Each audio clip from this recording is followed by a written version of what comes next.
CM योगी ने medical college का किया शिलान्यास। बोले सरकार ने अपराधियों की छाती पर चलाया बुलडोजर। मुख्यमंत्री योगी आदित्यनाथ ने बुधवार को चंदौली को 803 करोड़ की योजनाओं की सौगात दी। सीएम ने सैयद राजा के बट्ठी में 274 करोड़ की लागत से बनने वाले राजकीय मेडिकल कॉलेज का शिलान्यास किया। वहीं 529 करोड़ की लागत से 144 परियोजनाओं का लोकार्पण और शिलान्यास किया। कहा कि 2024 तक प्रदेश के सभी 75 जिलों में मेडिकल कॉलेज बन जाएंगे। स्नातक में 50% से कम अंक वालों को भी शामिल करने का निर्देश। इलाहाबाद हाईकोर्ट ने अशासकीय जूनियर हाई स्कूल विद्यालयों में 17 अक्टूबर को होने जा रही सहायक अध्यापक व प्रधानाध्यापक भर्ती परीक्षा में उन अभ्यर्थियों को भी शामिल करने का निर्देश दिया है जिनके स्नातक में 50% से कम अंक हैं। दर्जनों अभ्यर्थियों ने इसे लेकर याचिका दाखिल की थी तथा परीक्षा में शामिल होने की अनुमति मांगी थी। योगी सरकार की नई योजना 500 रुपए के स्टाम्प पेपर पर हो जाएगी घर की रजिस्ट्री। योगी सरकार चुनावी बेला में लोगों की सहूलियत के लिए राहत की सौगातें दे रही है। फ्री टैबलेट और स्मार्टफोन बांटने की योजना के साथ ही राज्य सरकार ने शहरों में बिल्डर्स के द्वारा बनाए जाने वाले ईडब्ल्यूएस मकान को लेने वालों को बड़ी राहत दी। इन मकानों की रजिस्ट्री अब 500 रुपए के स्टैंप पेपर पर होगी। ये फैसला मुख्यमंत्री योगी आदित्यनाथ की अध्यक्षता में कैबिनेट की बैठक में लिया गया। ये लाभ निजी विकासकर्ताओं के द्वारा शासनादेश 5 दिसंबर 2013 की व्यवस्था के अंतर्गत विकसित किए जाने वाली आवासीय परियोजनाओं में बनाए जाने वाले ईडब्ल्यूएस मकानों पर मिलेगा। लखीमपुर के किसानों का दर्द बांटेगी कांग्रेस। छत्तीसगढ़ और पंजाब सरकार ने किया यूपी से ज्यादा मदद का ऐलान। उत्तर प्रदेश के लखीमपुर खीरी में केंद्रीय मंत्री की गाड़ी से कुचलकर मारे गए किसानों के परिवारों के लिए पंजाब और छत्तीसगढ़ की कांग्रेस सरकार ने भी आर्थिक मदद का ऐलान किया। पंजाब के मुख्यमंत्री चरणजीत सिंह चन्नी और छत्तीसगढ़ के मुख्यमंत्री भूपेश बघेल ने किसानों के साथ एकजुटता जाहिर करते हुए कहा कि मृतकों के परिवारों को 50-50 लाख रुपए देने का ऐलान किया है। उन्होंने घटना की कवरेज के दौरान मारे गए पत्रकार के परिवार को भी 50-50 लाख रुपए देने की बात कही। यूपी में चुनाव से पहले योगी सरकार खोलेगी नौकरियों का पिटारा। शिक्षक भर्ती शुरू करने की तैयारी। विधानसभा चुनाव से पहले सहायता प्राप्त माध्यमिक विद्यालयों में सहायक अध्यापक, प्रवक्ता और प्रधानाचार्यों की भर्ती शुरू करने की तैयारी है। माध्यमिक शिक्षा सेवा चयन बोर्ड रिक्त पदों का ब्यौरा मांगने के लिए इसी महीने पोर्टल खोलने जा रहा है। माना जा रहा है कि पोर्टल खुलने के 1 महीने में प्रदेश भर के 4500 से अधिक एडेड कॉलेजेस में रिक्त पदों की सूचना लेने के बाद भर्ती का विज्ञापन जारी किया जाएगा। इस सर्दी नहीं होगी आंखों में जलन, प्रदूषित हवा से मिलेगा छुटकारा। जल्दी नोएडा में रहने वाले लोगों को वायु प्रदूषण से छुटकारा मिल जाएगा। जब सर्दियों के मौसम में पीक टाइम होता है, लोगों को आंखों में जलन और सांस लेने जैसी दिक्कतों का सामना करना पड़ता था। नोएडा विकास प्राधिकरण जल्द ही डीएनडी फ्लाईओवर के पास स्मॉग टावर लगाने जा रही है। बताया जा रहा है कि टावर की डिजाइन का काम पूरा हो गया है। नोएडा में स्मॉग टावर लग जाने से फिल्म सिटी सेक्टर 16A और सेक्टर 14 को प्रदूषित हवा की दिक्कतों से छुटकारा मिल जाएगा। कन्या विवाह सहायता योजना में करें आवेदन। बेटी की शादी पर मिलेंगे 75,000 रुपए। यूपी सरकार आर्थिक तंगी से जूझने वाले मजदूरों के लिए सौगात लेकर आई है। अक्सर पैसों के अभाव में गरीब वर्ग के लोग अपनी बेटी की शादी अच्छी तरह से नहीं कर पाते। लोन चुका पाने में भी आधी जिंदगी निकल जाती है। लिहाजा ऐसे लोगों की मदद के लिए योगी सरकार ने कन्या विवाह सहायता योजना शुरू की। इसमें मजदूरों की बेटी की शादी के लिए 75,000 रुपए देगी। इसमें पहले कपड़ा खरीदने के लिए 10,000 रुपए मिलेंगे। उसके बाद 65,000 रुपए खाते में भेजे जाएंगे। यूपी में किसानों को अब गांव में मिलेगा प्रमाणित बीज, नहीं लगाना होगा शहरों का चक्कर। किसानों को कई बार ब्लॉक से अधिक दूरी होने के चलते चाहकर भी कृषि भंडार केंद्रों पर आने वाले प्रमाणित बीज नहीं मिल पाता है। इसके पीछे कारण ये है कि ज्यादा दूरी होने के चलते किसान वहां नहीं पहुंच पाते। अब ऐसे गांव जिनकी दूरी ब्लॉक से 30 से 35 किलोमीटर होगी, उनको गांव में ही विभाग की तरफ से प्रमाणित बीज उपलब्ध कराया जाएगा। इसको लेकर विभाग की तरफ से अधिक दूरी के गाँव को चिन्हित किया जा रहा है। इससे किसानों को अपने गाँव में ही बीज मिल जाएगा। कुल 1894 वैकेंसी के लिए यूपी शिक्षक भर्ती परीक्षा का एडमिट कार्ड जारी। Uttar Pradesh diploma in elementary education authority ने यूपी शिक्षक भर्ती परीक्षा का एडमिट कार्ड जारी कर दिया। जिन उम्मीदवारों ने इस भर्ती के लिए आवेदन किया था, वे यूपी डीएलएड की आधिकारिक वेबसाइट पर जाकर अपना एडमिट कार्ड डाउनलोड कर सकते हैं। ये भर्तियां राज्य के शासकीय सहायता प्राप्त जूनियर हाई स्कूल्स में होने जा रही हैं। यूपी शिक्षक भर्ती की पूरी जानकारी और एडमिट कार्ड डाउनलोड करने का तरीका दिया गया है। एडमिट कार्ड डाउनलोड करने के लिए रजिस्ट्रेशन नंबर और पासवर्ड की जरूरत पड़ेगी। हाई सिक्योरिटी नंबर प्लेट को 2 महीने तक की वेटिंग। गाड़ियों के फिटनेस बंद होने से बढ़ गई booking. High security number plate बिना व्यावसायिक वाहनों के फिटनेस बंद होने के बाद दनादन वाहन स्वामी ऑनलाइन पोर्टल पर बुकिंग करा रहे हैं।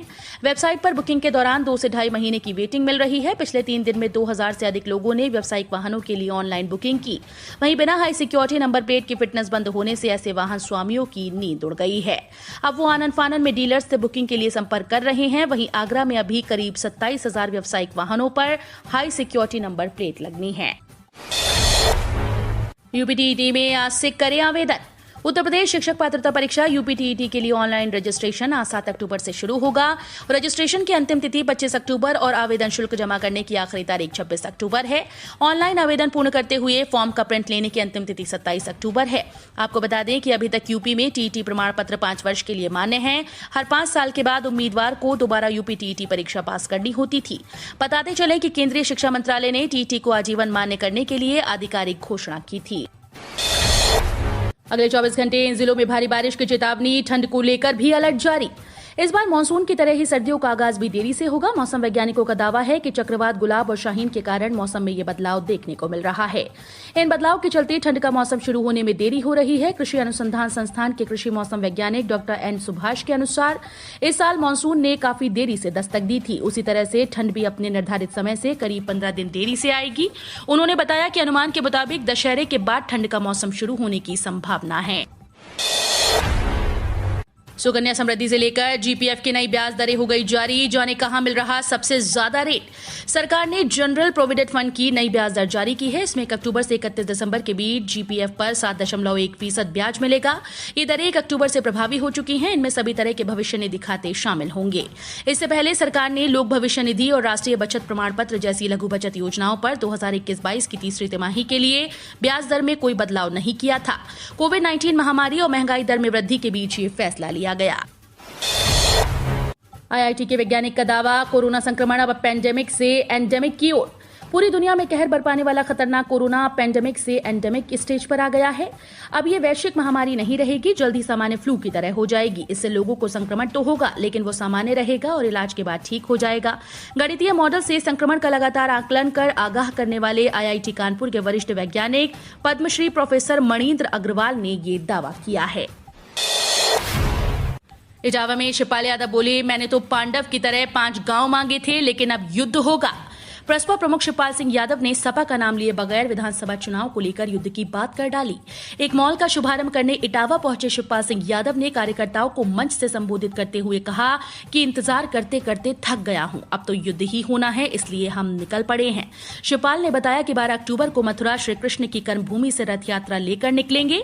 जिस तरह पांडवों ने महाभारत के युद्ध में केवल 5 गांव मांगे थे और पूरा राज्य उन पर छोड़ दिया था, उसी तरह हमने भी केवल अपने साथियों का सम्मान मांगा था। उन्होंने कहा कि मुझे सम्मान दो ना दो, हमने तो बहुत कुछ पा लिया है। मोदी सरकार का ट्रांसजेंडर्स को बड़ा तोहफा, अब सेक्स चेंज का खर्च भी आयुष्मान भारत योजना के तहत मिलेगा।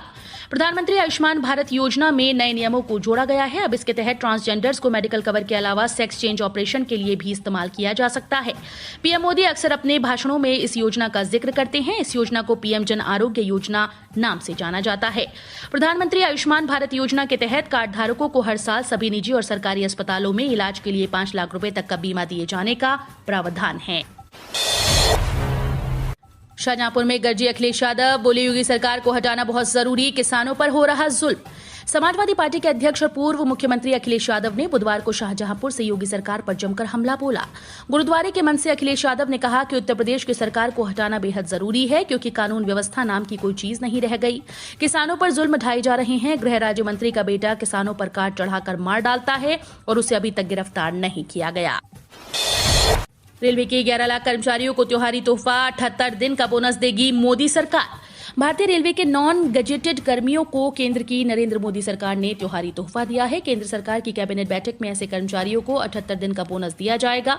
केंद्रीय मंत्री अनुराग ठाकुर ने बताया कि गणना के आधार पर 72 दिन का बोनस दिया जाता है, लेकिन इस बार 6 अतिरिक्त दिन का बोनस मिलेगा। मतलब ये कि नॉन गजेटेड कर्मियों को कुल 78 दिन का बोनस मिलेगा। राहुल को लखनऊ लखीमपुर खीरी जाने की इजाजत नहीं। उत्तर प्रदेश सरकार ने राहुल गांधी के नेतृत्व में कांग्रेस की एक प्रतिनिधिमंडल को लखीमपुर खीरी जाने की अनुमति देने से इनकार कर दिया, क्योंकि रविवार की हिंसा के बाद वहां धारा 144 लागू कर दी गई। इससे पहले कांग्रेस महासचिव केसी वेणुगोपाल ने राहुल के नेतृत्व वाले प्रतिनिधिमंडल के लिए अनुमति मांगी थी। कांग्रेस ने मुख्यमंत्री योगी आदित्यनाथ को लिखे पत्र में कहा कि राहुल गांधी के नेतृत्व में 5 सदस्यीय प्रतिनिधिमंडल ने जिले का दौरा करने की योजना बनाई है। नवासीवें वायुसेना दिवस की फुल ड्रेस रिहर्सल में गरजे तेजस और राफेल, चीन पाक को दिया कड़ा संदेश। हिंडन एयरबेस पर हर साल की भांति 8 अक्टूबर को वायुसेना स्थापना दिवस मनाया जाएगा। 89वें स्थापना दिवस को धूमधाम से मनाने को लेकर सभी तैयारियां लगभग पूरी हो चुकी हैं। बताया जा रहा है कि कोरोना महामारी के बीच मनाए जा रहे स्थापना दिवस पर इस बार भी कोविड-19 प्रोटोकॉल का पूरी तरह से पालन किया जाएगा। केवल पास धारक ही इस कार्यक्रम में शिरकत कर सकेंगे, जबकि परिवार के सदस्यों को भी कार्यक्रम स्थल पर जाने की इजाजत नहीं दी गई है। अखिलेश यादव के मुकाबले प्रियंका गांधी ने मारी बाजी, कांग्रेस का ग्राफ बढ़ा। यूपी के लखीमपुर खीरी में हुई हिंसा का मामला लगातार तूल पकड़ रहा है। विपक्ष हर तरफ से सरकार को घेरने की तैयारी में है। कांग्रेस महासचिव प्रियंका गांधी मौके पर डटी हुई हैं और राजनीतिक रूप से इस मुद्दे ने यूपी में कांग्रेस को काफी एक्टिव कर दिया। 2017 में जब प्रियंका गांधी को पश्चिम यूपी का प्रभारी बनाया गया था, उसके बाद से यह कहा जा रहा था कि कांग्रेस यूपी में मजबूत होगी, लेकिन ऐसा पहली बार 2021 में जाकर हुआ जब किसी मुद्दे के साथ सबसे ज्यादा चर्चा प्रियंका गांधी की हो रही है। आम आदमी को एक और झटका, घरेलू एलपीजी सिलेंडर फिर हुआ महंगा। महंगाई की मार झेल रहे आम आदमी को एक और झटका लगा। घरेलू एलपीजी सिलेंडर एक बार फिर से महंगा हो गया। नॉन सब्सिडी वाले एलपीजी सिलेंडर की कीमतों में बुधवार यानी 6 अक्टूबर को एक बार फिर से बढ़ोतरी की गई। बताया गया कि नॉन सब्सिडी वाले 14.2 किलो के सिलेंडर पर 15 रुपए बढ़ाए गए हैं, जिससे दिल्ली में उसकी कीमत 899 रुपए हो गई है। एसबीआई में निकली 2056 पदों पर भर्तियां, 25 अक्टूबर आखिरी तारीख। स्टेट बैंक ऑफ इंडिया ने 2056 पदों के लिए भर्ती निकाली है। भर्ती के लिए रजिस्ट्रेशन कल यानी 5 अक्टूबर से शुरू हो गया।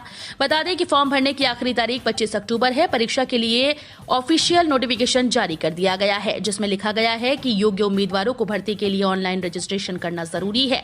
साथ ही लिखा है कि ये रजिस्ट्रेशन 3 स्टेप्स में आयोजित किया जाएगा, यानी 3 फेज होंगे। पहले फेज में शॉर्टलिस्टेड हुए उम्मीदवारों को फेज 2 के लिए उपस्थित होना होगा और जो लोग फेज 2 में शॉर्टलिस्ट होंगे उन्हें फेज 3 के लिए बुलाया जाएगा। पुरानी कार का दोबारा रजिस्ट्रेशन कराने के लिए रजिस्ट्रेशन शुल्क का 8 गुना भुगतान करें। भले ही भारत सरकार पुरानी कारों के स्क्रैप को बढ़ावा दे रही है, पुराने वाहनों को फिर से पंजीकृत करने के लिए अब नए नियम हैं। नई अधिसूचना के अनुसार वाहन मालिकों को अप्रैल 2022 से 15 वर्ष से अधिक पुरानी कारों के पंजीकरण के नवीनीकरण के लिए सामान्य शुल्क का 8 गुना भुगतान करना होगा। नई अधिसूचना में वाणिज्यिक वाहन भी शामिल हैं। फिटनेस प्रमाण पत्र के नवीनीकरण के समय ट्रकों और बसों के मालिकों को अधिक शुल्क देना होगा। मुख्यमंत्री योगी के लिए जोखिम बड़ा है 9 अक्टूबर। लखीमपुर खीरी दोहराने की साजिश, ड्रोन से घेरने की धमकी। लखीमपुर खीरी में मचे बवाल को दोहराने की कोशिश हो रही है। इस बार निशाना केंद्रीय मंत्री या राज्य मंत्री नहीं, बल्कि उत्तर प्रदेश के मुख्यमंत्री योगी आदित्यनाथ हैं। जिस तरह के इनपुट मिल रहे हैं, उससे 9 अक्टूबर का दिन योगी के लिए जोखिम भरा साबित हो सकता है। केंद्रीय सुरक्षा एजेंसीज और राज्य पुलिस मुख्यमंत्री की सुरक्षा को लेकर सचेत हो गई हैं। मुख्यमंत्री के सुरक्षा घेरे और रूट को लेकर कुछ बदलाव किए जा रहे हैं।